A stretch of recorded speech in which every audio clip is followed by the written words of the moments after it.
Quelques heures après l'arrivée victorieuse du Maxi Edmund De Rothschild, le tout nouveau SVR Lazartigue passe le rocher du Diamant et longe les côtes de la Martinique avant d'arriver au coucher du soleil dans la baie de Fort-de-France. François Gabard et Tom Laperche s'emparent de la deuxième place de la catégorie ultime. La lutte a été intense jusqu'au bout. Un beau vainqueur devant, mais que derrière on s'est bien battu. Ce qui s'est passé là, avec Bangkok les 48 dernières heures, c'était juste génial. Au milieu de la nuit, Banque Populaire monte sur la troisième place du podium. Armel Lecléache a un peu de mal à cacher sa déception. Une petite frustration de cette journée où on s'est fait doubler par François et Tom. On aurait bien aimé garder cette deuxième place qu'on avait chaudement conservée pendant quasiment une grande partie du parcours. Actual et Sodebo sont attendus dans les prochains jours aux Antilles. Les arrivées se succèdent en Ocean 50. Toute la flotte des multicoques de 15 mètres est désormais à bon port. Le jeune skipper d'Arkema, Quentin Vlaminck, rend hommage à tous les marins de la classe. Déjà, arriver de l'autre côté avec ces bateaux, c'est dur. Voilà, moi je tiens à le dire maintenant et à féliciter vraiment tous les marins de la classe. Je ne m'en rendais pas compte avant le départ. Chez les monocoques, la course fait rage en IMOCA. Le trio de tête reste inchangé. Les duos se battent jour et nuit pour grappiller quelques milles. Beaucoup de grains, comme pas mal depuis quelques nuits là. C'est assez difficile parce que du coup la nuit on ne les voit pas bien et on se fait un peu surprendre. Mais c'est sympa, il y a encore des bonnes accélérations. Les classes 40 glissent enfin vers la Martinique. La vitesse redonne le moral aux marins. On est le 17e jour de course et ça file sous speed dans les Alizés. Et on devrait être en Martinique d'ici 8 ou 9 jours. À bientôt. Ciao. Allez, bon courage, les Antilles vous attendent de pied ferme.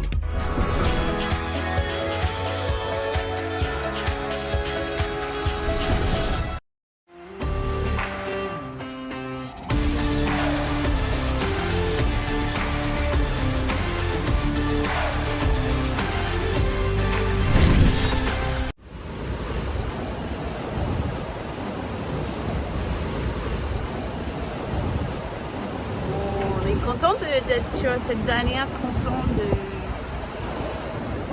vers la Martinique.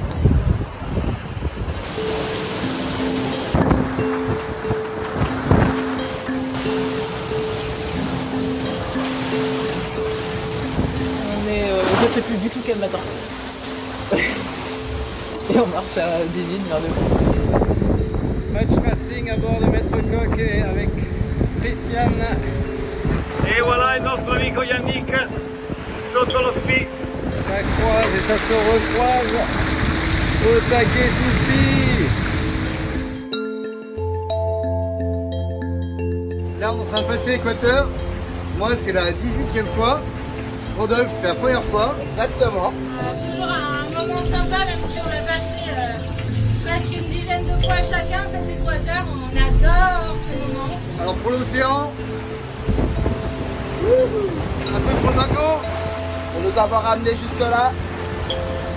Et le reste, c'est pour l'arrivée. Exactement, la route est encore longue. Donc le reste, on vous invite à venir le partager avec nous à l'arrivée en Martinique. Donc a priori, là, il fait beau. Et là, juste devant, on voit bien. Et ben c'est le grain.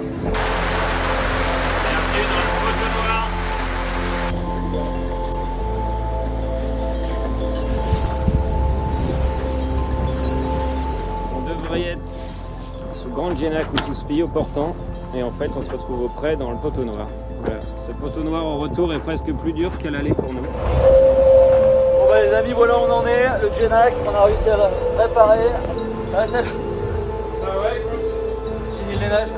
après avoir déroulé, réparé, refait les 17 voiles. On est bien là dans la soute là. On est nickel, là vraiment dans la soupe, c'est super.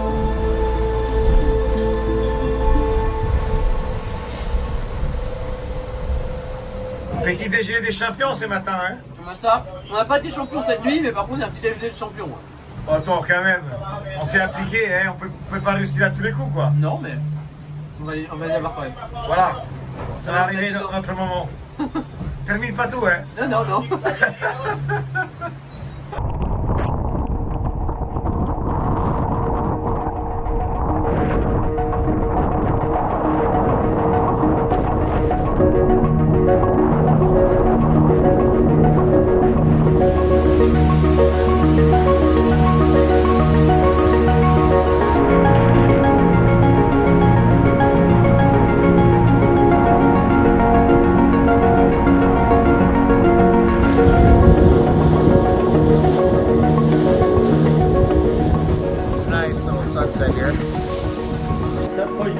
500 000 du rocher, du diamant. Spirits are high, the end is in sight, and check you guys later. Voilà, pressé pour trouver et pressé d'arriver maintenant.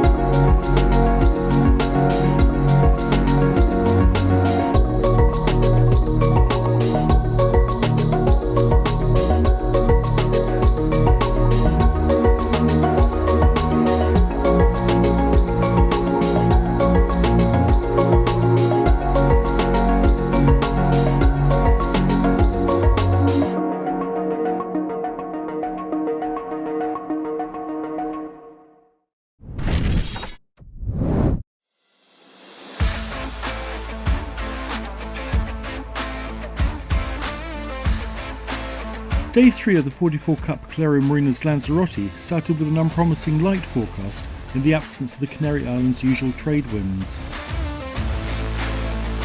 Unfortunately, we're missing out on the trades here at the moment. It's just sort of the time of the year as the seasons change, I guess. But light forecast today, sort of in the 3 to 7 knot range. Maybe around 2 to 3 p.m. we could see up to sort of 6, 7, 8, 9, 10 knots in that range, but there's nothing really around to push it and generate it, so we might have to be a little bit patient. But the great news is these boats do go well in the light air, and we saw the other day we got one race off in extremely light conditions. It's still very competitive.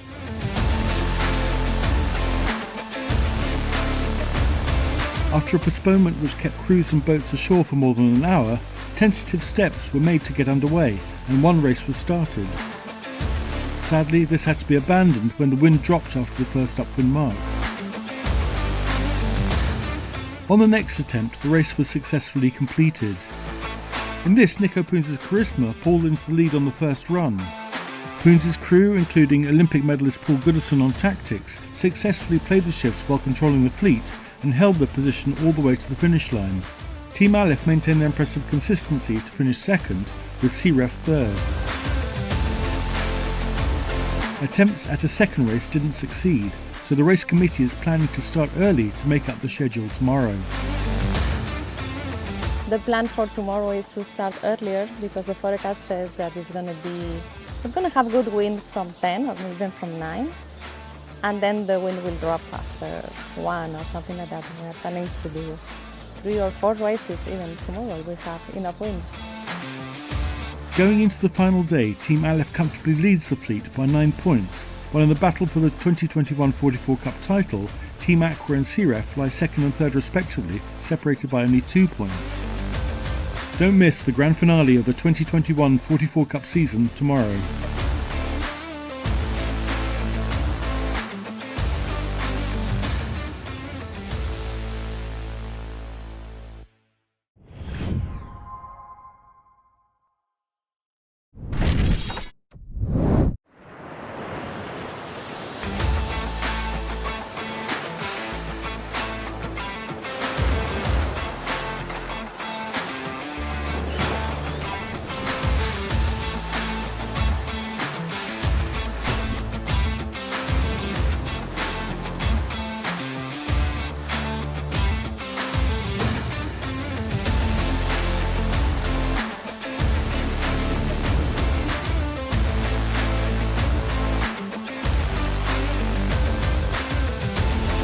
Boats were here quite fast, the majority. So yeah, there's more than enough competition. Today was the first day of finals.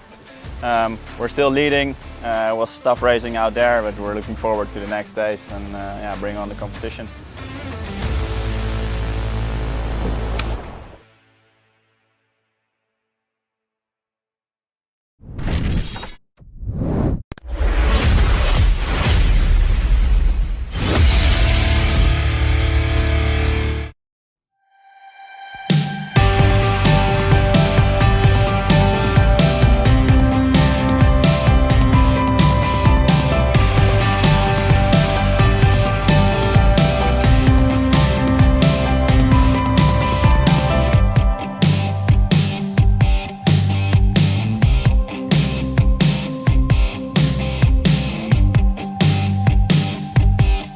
We are at Fuerteventura now, at Playa de Jandía, and Risco del Paso.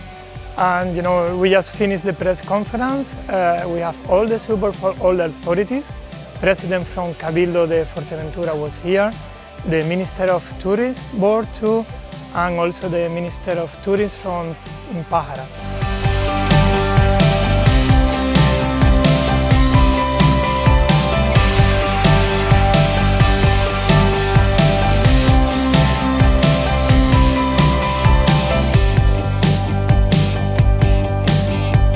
We have a really nice weather here in Fuerteventura, and you can make everything, all the water sport that like surfing, kite like wind foil, scuba diving, and it's really paradise because with the weather and with this condition, you can be on the water all the day if you want.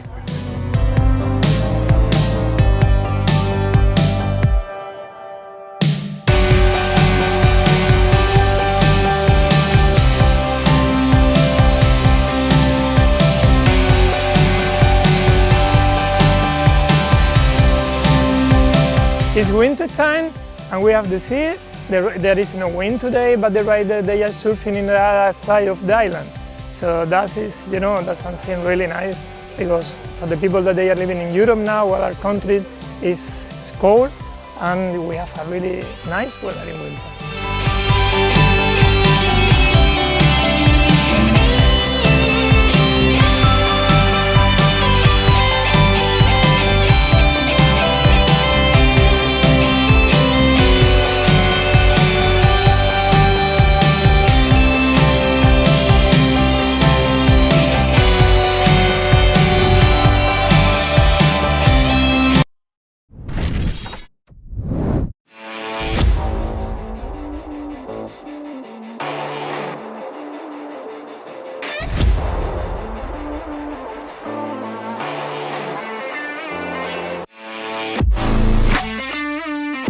كانت مواجهات صعبة، لكن الحمد لله قدرنا يوم بعد يوم ان نحتك فيهم، قدرنا ان نكون من وراء لحد تأهلنا إلى الفائزة الذهبية.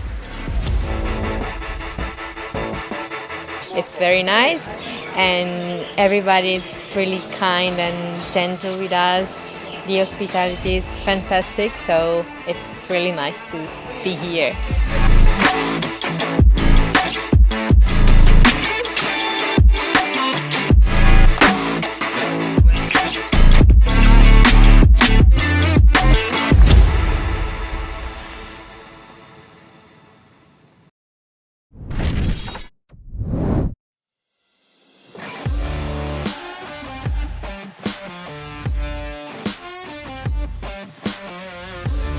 The final day of the 44 Cup Calero Marinas Lanzarote started early, with teams eager to get their last points on the leaderboard.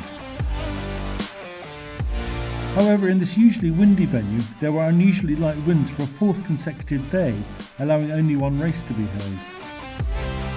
This was won by Pavel Kuznetsov's Atom Tavatui, but in a photo finish with John Basadoni's Peninsula Racing, on which Tokyo 2020 Olympic fin gold medalist Giles Scott has been calling tactics this week. This bullet was enough to secure Atom Tavatui's second place in the event, their first ever 44 Cup podium.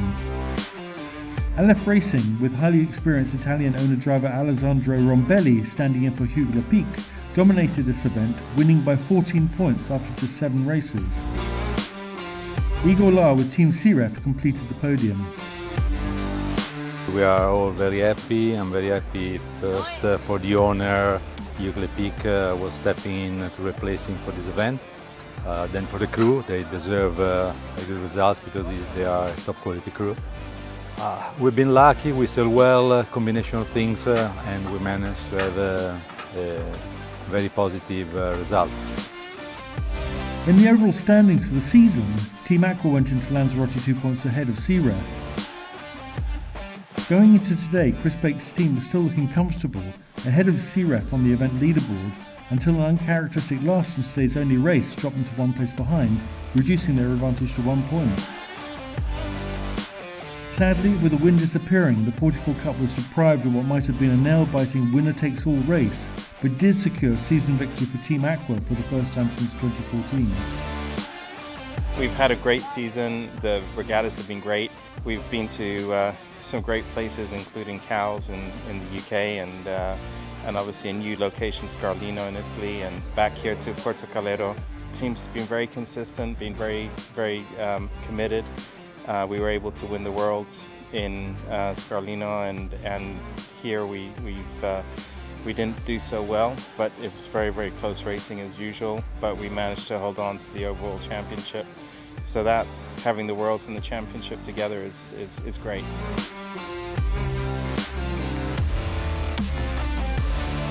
So another season comes to an end with some highly competitive racing in 5 exceptional venues between 9 high-performance boats driven by 9 passionate owners and highly skilled crew battling it out to the very end.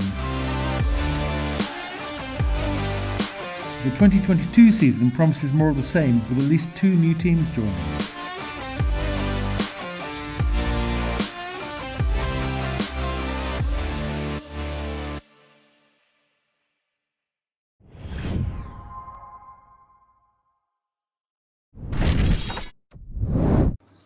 Welcome once more to Sydney Harbour, rain-drenched and windy Sydney Harbour, for another day's racing in the 18-foot skiffs.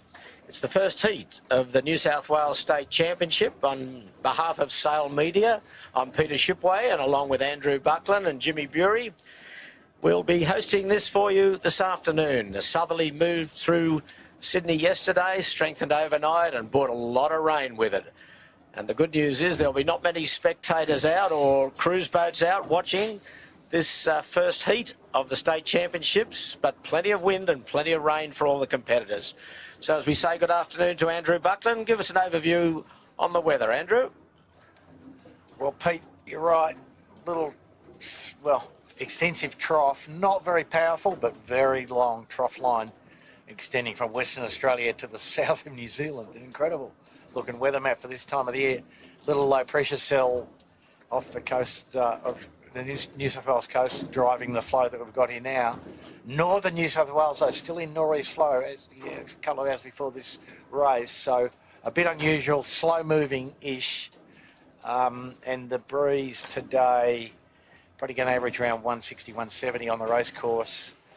14 to 22 cover most of it, but some spiky bits on the front of each rain squall.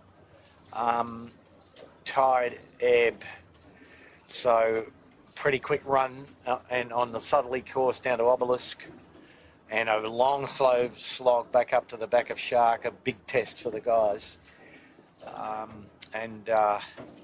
Fair to say, a few sore bodies after last week's episode, so we might talk about that in a minute too, Pete. Finport looking good also, Pete, just in that first group, just behind Tech 2 there. Good alignment, I think. Balmain Slate probably in too deep. 15 seconds. Noakes paid lots of money for the pin. Yep. First race of the state championships for this year. Inside. First heat. 7, 6, 5. Ooh. Remember, it's the orange flag, guys, not the actual numbers. Yep. Individual's been fired off. Individual, I think Lazarus at the weather end was very close to being over.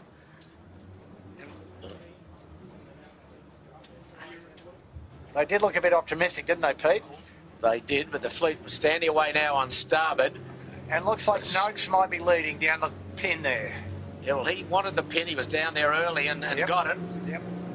Only his second race out this season for Sean Langman, Ed Powies and Josh Probeski. And they had a great year last year, third in the JJs.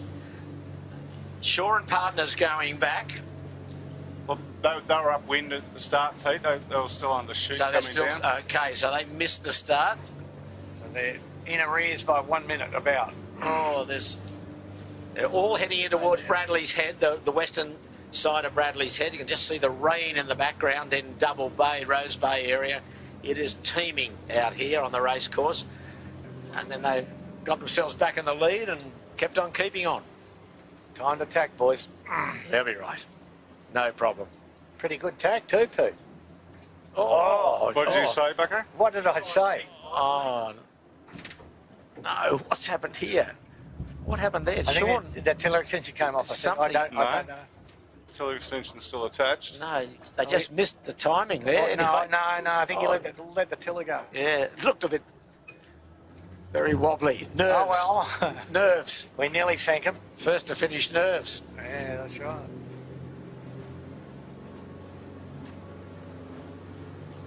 There's the finishing mark in the background. Still, pretty good sailing on a pretty difficult day. There they go. Terrific effort. Really hard day's sailing and strong winds with the number 2 rig on. Noakes wins. Sean Langman, Ed Powys and Josh Pabeski. The first heat of the New South Wales State Championship. A very, very fine effort that. Now the battle is on for second. After Tech 2 broke this trapeze wires on the starboard side. Trapeze wires, yep. So they were throwing that challenge down to Noakes, but they will be limping home now. And this is the battle for third. Lazarus, Smeg and Yandu. And at the moment, Yandu's going to be second. Yeah, fairly easily, Pete, looking at that, yeah. Nothing's easy, Bucko, you know that. Nothing's easy. But at the moment, you'd have to put your money on Yandu. Smeg is tacked on port. Yandu's going to take them out close to the ley line, you would think. Lazarus is tacked. Yeah. Yandu will just tack flat on his face and off you go. Wow, it's close though. Yeah. See Yandu with a reef in the mainsail. Not much you can do about that now. You can't change gears like that. Lazarus coming in on nice lift on port. He's done well to get up there with a reef in the main, I can tell you. Absolutely. Just a bit lighter here at the finish at Clark Island. Lazarus screaming in, but Yandu will get there. Will he lay in or will he one more tack? No, he's going to cross on this tack, I think. Yeah, he's going to cross and beat Lazarus by about 2 boat lengths. Yandu's second. Great effort. There'll be some happy punters. Lazarus third, Smeg fourth. Wow. Now, I didn't hear a hooter then.